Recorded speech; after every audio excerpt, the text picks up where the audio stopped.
yun doon sa may Minecraft kasi sarado pala to eh. Pero yun guys, oh, kita-kita natin yung loob. Wala nga siyang laman. Sa wakas, natapos din nating ayusin tong grocery store. So, linisin na lang siguro natin tong loob ng third floor. Kasi wala naman palang laman dito eh.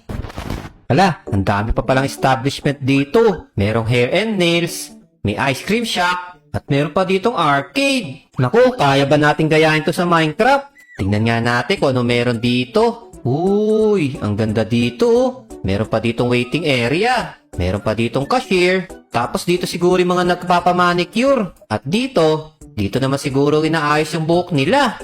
Naku, mukhang mapapalaban yata tayo ah. Kayang-kaya kaya natin itong gayahin. So eto naman yung itsura dito sa may Minecraft. Tingnan nyo, puro blocks lang. Hala, ano to? Tingnan nyo yung cashier dito oh. Mukha ba tong cashier? Alisin na nga natin itong mga to. Ayusin na natin. So itong part na to, i-retain na lang muna natin yan. Pwede pa naman yan eh. So una, papalitan muna natin tong white concrete na to. Gagawin din natin tong pink concrete. Ganun kasi yung nakita natin sa may Roblox kanina. Yan, mas maganda na siyang tignan. Tapos sa banda dito, maglalagay tayo dito ng painting.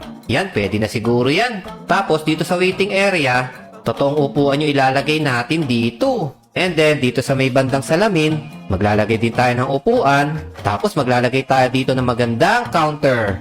Yan. Tapos, syempre, may upuan din yan. And then, lalagyan natin yan ng cashier. Yun, ang ganda. Tapos, dito naman sa may manicure area, maglalagay tayo dito ng slab. At syempre, maglalagay din tayo dito ng dalawang upuan.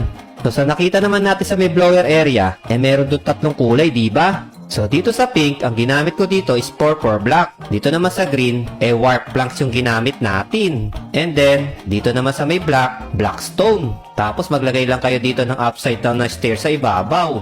Just like that.